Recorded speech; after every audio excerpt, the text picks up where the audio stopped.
Ubiest of the tubiest, the best YouTube subscribers on the planet. That's you. And I'm 50 plus, a student, Mr. Steve. How are you, sir? Doing good. Good.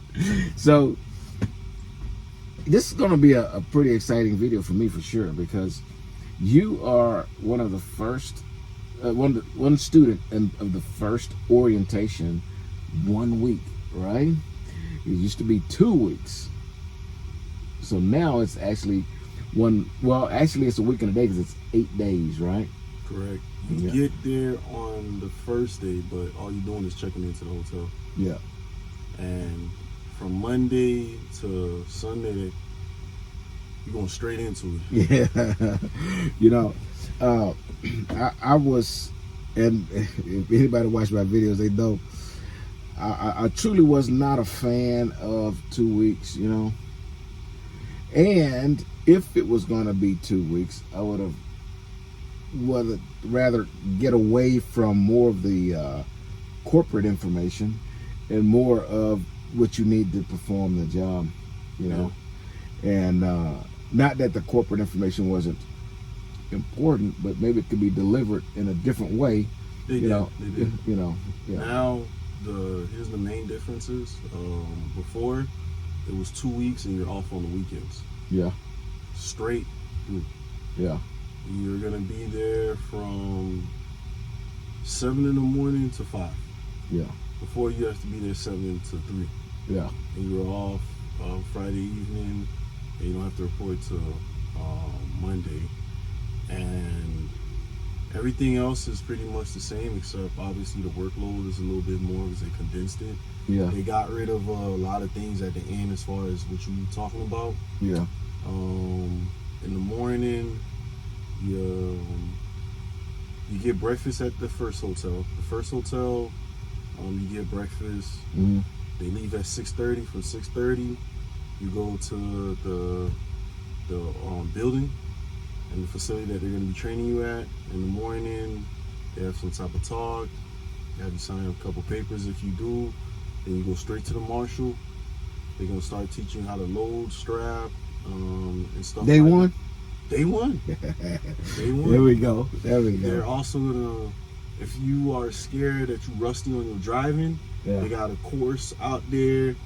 Yeah. They show you how to do all the maneuvers in the simplest way. Like a lot of CDL schools, they just teach you how to pass. That's it. That's their job, man. You know, they tell you you'll perfect it when you get out there. Exactly. But pass the buck. Give me your money, then pass the buck, right? Yeah, over there, you're gonna. If you don't know how to alley dock, you're gonna leave knowing how to alley dock. Yeah. If you pass your CDL, you're halfway there. Right. They're gonna get you to the other half. Yeah. Straight backing. If you have a CDL and you can't straight back, just go back to the state and return. Yeah. Yeah. They're gonna. I mean, the food was good. They fed us pretty good. Did you get? They fed us good. Good. The only meal you gotta worry about is dinner. But I see why they did away with the 2 weeks, because I guess a lot of dudes play with it. They didn't do it for our class, but they was talking about it. I guess they implemented. They're probably going to start drug testing before you come out here. Another thing that I was really hoping that they would do, you know, and I always say it: if you're not ready, you know, don't play with it. No, man. You know, you can ruin your start before you even get started, because I don't care where you go, you're gonna get drug tested, and if you fail a DOT drug test, look, it follows you for life. Bro, you cooked. You may as well go back to flipping burgers or mowing lawns or whatever you was doing before you decided you was gonna go get a CDL, because now it's toast, because you couldn't grow up and handle your business properly. And if you don't like what I just said, then I don't care. I don't care if your state says it's okay. It's not okay if you're driving one of these trucks and you have a CDL. The highways is controlled by the federal government. That's it, and it is not legal federal government. You understand? So personally, I don't care what you do. That's your business. You know, you put in your body whatever you want to put in your body. However, if you want to work this job, your stuff need to be clear. And I just don't understand. Not a week go by. I promise you, not a week go by. Guys don't show up knowing they got to take a DOT drug test. Oh man, they didn't know they was gonna do hair follicle. You know, everybody passed. Yeah, you know. Well, there was only one hiccup. You know what it was? What? It was me. I had to re-drop because I drink a lot of water. Yeah. So I knew it as soon as I peed. I was like, oh, that's too clear. I know they was gonna call me. I know they was gonna call me. And then the next day they said, I think it was like a day later, they told me head down there and go repeat, but I was fine. Yeah. The only thing I was worrying about, like, bro, I got hair down to my ass. Yeah. So I was on the phone like, yo, where y'all taking this hair from? Right. When you get there, well, that's if you're doing it in Tulsa. Yeah. But usually if you go, if you're a dude that like stop smoking outside and like you need 3 months clear for the hair, if you stop like really, I would say 5. Yeah. They're gonna choose. Take it off your beard. Don't take it off your arms or your legs because how often does that grow? Yeah. So I took it off my beard. I had trimmed my beard, and most of this is new growth. I let my hair grow a little bit in case they had to take it off the scalp, so it's all new growth. But it's just like, you know, just trim it up, and by the time you get here, let's say a month later, you should have a little something for them to take it off. Yeah. Because there was a couple bald dudes with low beards. Yeah. They took something off. Yeah. They took something off. Yeah. But I'm like, sometimes they'll do like leg hair. Yeah, that's the worst. Well, it's only the worst if you dirty. Yeah. But if you were dirty. Yeah. Then anybody could have changed their life. Yeah. In the last couple months. Yeah. You know. I'm speaking for the guys who changed their life in the last couple months. Yeah. And they're just trying to hurry up and get on. Yeah. If you could grow a beard, it'll help. Yeah. Yeah. As far as, you know, but they said I didn't hear this from the horse's mouth. Okay.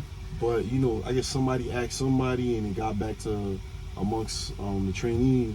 I think the hair is for hard and the urine test is for like regular drugs. Yeah. I don't know. All I know is, you know, be ready to come. Yeah, just be ready. Just don't be play ready with to it. come. If you don't feel like you're ready, just don't come. Yeah. Or just tell them, hey, listen, I need a month or 2 to study. You know, and sometimes the recruiter will ask you if you're ready. Yeah, she asked me. Yeah. I was telling her, like, listen, I'm not gonna play with you. Like, I used to smoke weed a long time ago, but man, this is over 12 years. Yeah. 12 years ago, I was in college. What you think I was doing? Yeah. Well, you know, I say it all the time. You know, everybody's welcome. Just make sure you're ready. You know, but they will test you. You're gonna get tested, and you just do not want to fail a DOT drug test. And our deal with you know, maybe they're testing folks before they show up is because you just the chances of 100% pass is you know, almost none. I had never heard of that before, but you gotta show up anyway. And now remember this: the company is paid to fly a lot of these guys out there, you know, and if out of a class. So how big was your class, by the way? It was small. It was 22 dudes. Yeah. And 21 made it. The one that didn't make it, he didn't make it because he had a problem with following instructions. He was arguing with the trainers. Well, you know, we don't want to.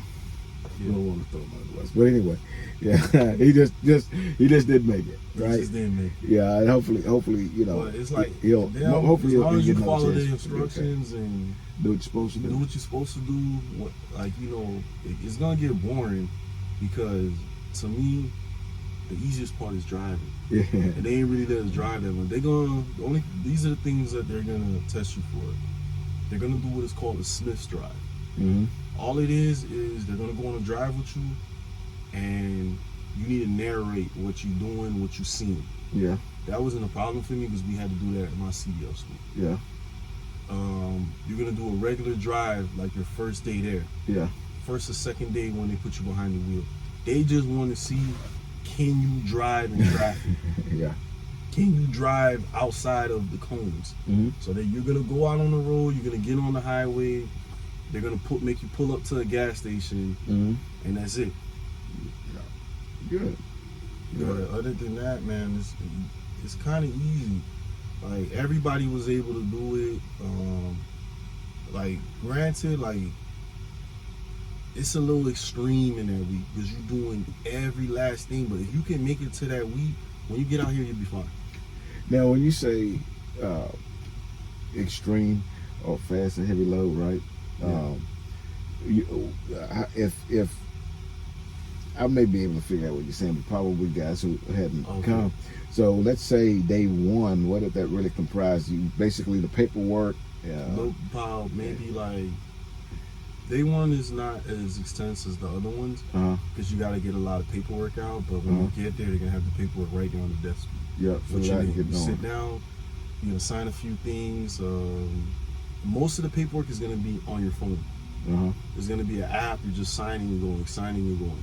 That type of stuff, you're gonna be doing it probably when you get back at the hotel, an hour after you get back to the hotel. Yeah, man, you don't know how long I've been waiting for something like that to happen. I guess that's what streamlined it. Man, oh my God, videos, man, yes, everything is on your phone. Oh my God, and the thing is, I wasn't really saying, hey, shorten the entire process by a week. But if you're going to make it 5 weeks, man, I would rather be 4 weeks with them on a truck where they can actually get their hands on more loads. With me, I'm regional, so you're gonna get a new load every day. But if you were OTR, with me, you go out 3 weeks, you're gonna get 15 different loads because you can get a new load every day, right? Yeah. If they are 3 weeks with an OTR guy, they might see 7, 8 loads. Yeah, that's the number I was hearing. You see? Yes. And you're going to be in the last orientation, you're going to be with the guys that came back from their trainers that are waiting to get assigned their trucks. Yeah, man. And so, it was, it could be a long process, but if it's going to be long, I would rather you get the maximum benefit from it, Well, I know you don't have the previous experience as far as the 2 week deal. When I went through it, it was 1 week, and like 3 classes after mine, then they changed it to the 2 week program. Well, the only thing I know about the 2 week is there was a rehire that came back. Yeah. And since he got rehired after they changed the training, he was with us, so he told us about the 2 weeks. Yeah. Basically, he said it's the same thing. It's just more spread out, and you had the weekends out. Yeah. Because at the training, you're gonna tarp like 3-4 loads a day if you want to finish on time. Yeah, a lot of tarping there. Huh? Yeah. Luckily, it's winter. It's cold. Yeah. So I guess they better hear them come on. They're coming. They're gonna. If you out there, you wondering like, are they gonna play games with you? If you don't play with them, they're not gonna play with you. Right. Yeah. They're gonna take care of you. Right. Yeah. It's no time to play around. Yeah, if you had to choose the one thing that you believe was most impactful, that you got the best part of that 8 days, what would you say? Probably, I guess probably letting you drive, because they didn't make me feel like, okay, the ink on your CDL is wet, you don't know how to drive. They see where you at and they get you comfortable and get you to a higher level. Like, I think probably my weakest point was the alley dock. After doing it with them and how they taught me it, it was easy for me after a while. The only thing is, you're doing it with the cones out there. It's a little different once you get out in the real world and there's no cones. But they're gonna get you as ready as they can. Right. Because there's only but so much they can teach you with the cones. Correct. And I will tell you with flatbed, we're normally doing those type of backs at job sites, and they're not as crucial, because you're gonna have room to kind of maneuver around most of the time. Is that gonna be every time? Absolutely not. Nothing is absolute, okay? But it's what I'm saying. It's a lot less stressful when you're backing at job sites and stuff like that, because they know you're coming to kind of get you there. It's sometimes get more difficult to drive to the place where you need the back than it is to actually do the back, and so you're not gonna that big a deal. Now, it's at truck stops. Okay, so that's where you're gonna start. Those backs are gonna be more crucial because there's other vehicles around and things that you can impact, and we just play smart with that. Yeah. Okay. I haven't backed. Well, I had to do it. I used to say that I hadn't backed between two trucks in maybe 4 or 5 times in the entire time I've been driving. Really? Yes, because I don't do that. I don't back between two trucks, man. And then I had to do it. A truck and an empty space. Well, I want 2 empty spaces side by side, or I'll find a pull through, or I'll find someplace else to park. Okay, because it's not worth it. It's not worth it, And I'll have a trainee with me 90% of the time, and I am not going to back between 2 trucks with a trainee in a truck because I don't want my trainee thinking that shit's scope. Oh, okay. Okay, so I had a few days where I was driving by myself, and I just didn't want to go find no place, so I just went ahead and back between 2 trucks. But I generally don't do that. Okay, and it's not necessary. Okay. Matter of fact, in the obstacle course, you're backing in between 2 trailers. Mm-hmm. So 2 like box dry vans.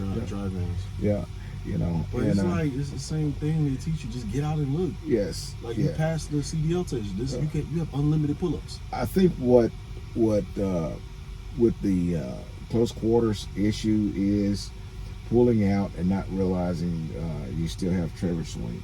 Oh yeah. Okay, and then you tear up somebody's hood, or when you're backing in, you don't realize that you cut a little bit too late, and now your trailer is going into the front end of another truck.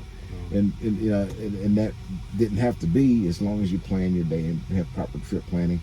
You shouldn't have to put yourself in that situation. And people say whatever they want. I'm telling you, I lived that. I don't back between 2 trucks. I hadn't done it in all this time, so it's possible. You just need to plan. And so I would show you how to do it. If it does happen, you got to get out and look. Man, a foot, get in the truck, get out. Foot, get in the truck, get out. Whatever you got to do, is the last thing you want to do is hit somebody's truck. Well, so on day 8, when it's time for you to get up out of there, that Monday, they're gonna come pick you up. They take you to the orientation building. This is probably like you have very few papers to sign because you done signed most of the papers already. Yeah. Now they're just going over health benefits. Do you want to opt into any of the health benefits? The head guy in training basically gives you, hey, listen, like that same day that you in there, that 8th day, you're getting your trainer. Yeah. Everybody, I'm gonna say out of the 21 dudes,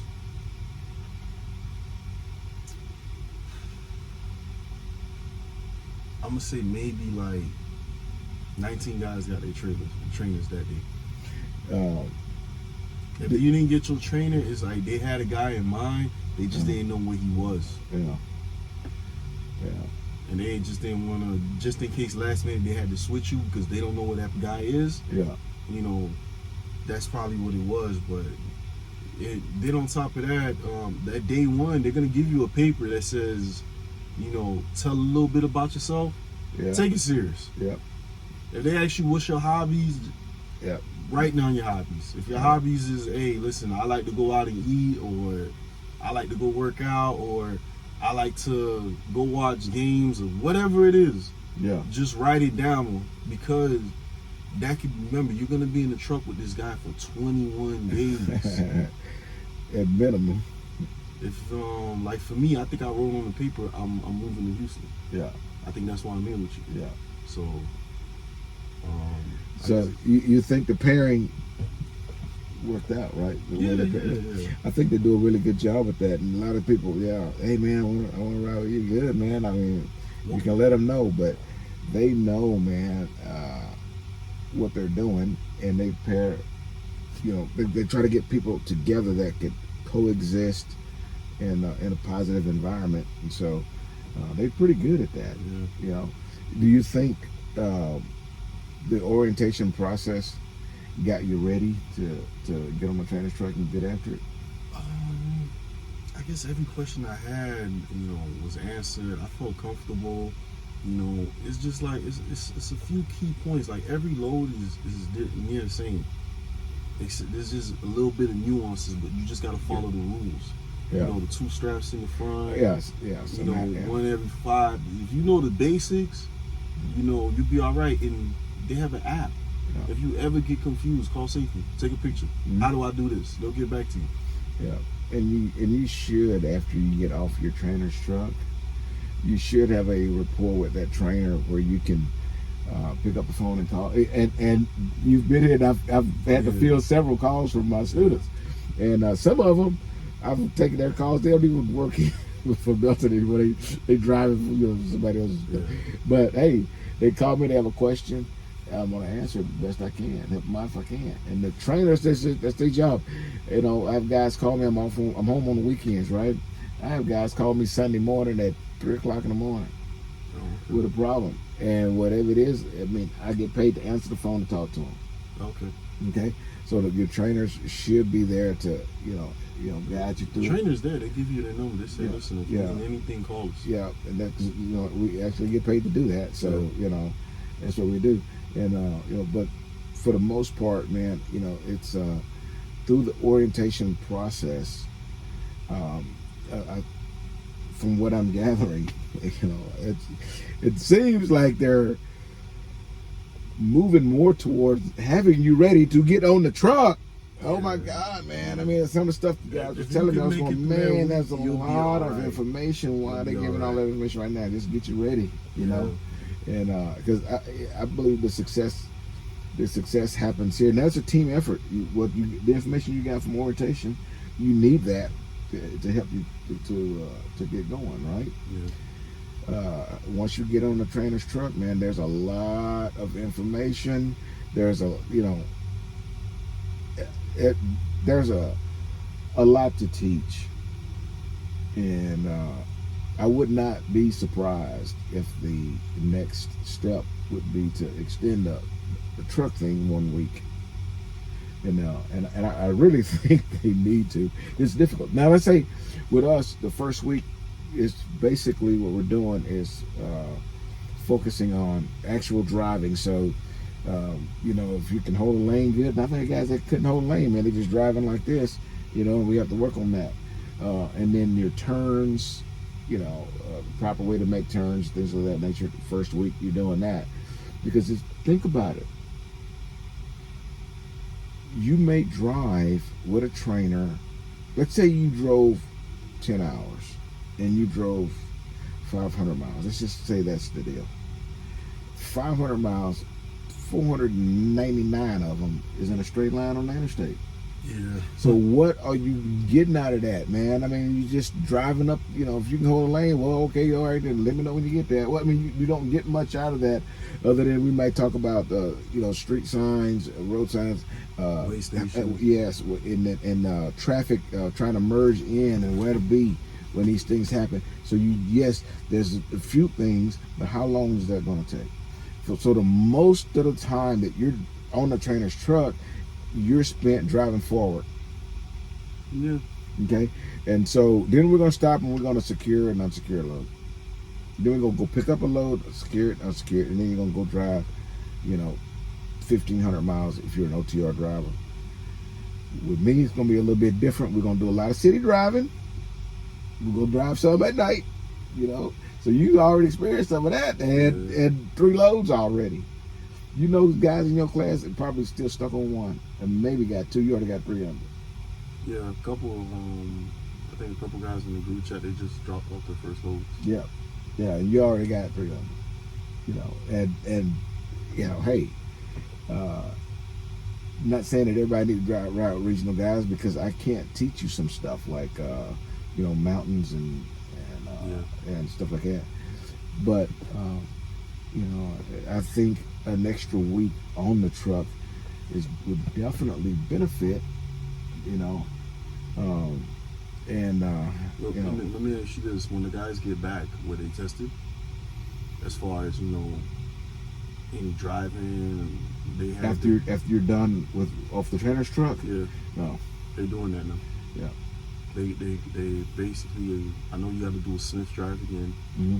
They might make you secure a load because in that training department that you go in that following Monday, they have loads. Yeah. There. Yeah. Like they have another the same thing that same training facility Yeah. that you went to that first week. They have a little mini one right around back. So yeah. I guess we can expect that. Yeah. See what information you retain. Yeah, and by then, you know, that part should be pretty much a cakewalk, you know. Because all it is just knowing where to place your straps or chains and how much they hold. Yes, and you know, and that stuff is not difficult. You know, you look at a load, and then you know, if it's a bunch of stuff on there, I do the 2 in the first 5 feet, then I go to the axle trailer, do 2 in the rear, and then I'll start placing the winches where I think the strap should go, and I step back and look at it and say, okay, does everything have, you know, coverage? And if everything's got coverage, I start throwing straps. It's not hard. It's not hard. Yeah, it's not. So, I hope we gave you enough information in 30 minutes. You know. So I appreciate the effort there, brother. No problem. We only got a couple weeks left, and you'll be ready to roll, huh? Yeah. Good deal. All right, everybody. Till I see you again, Deliver Undistracted. I hope we gave you some useful information. Here's your boop.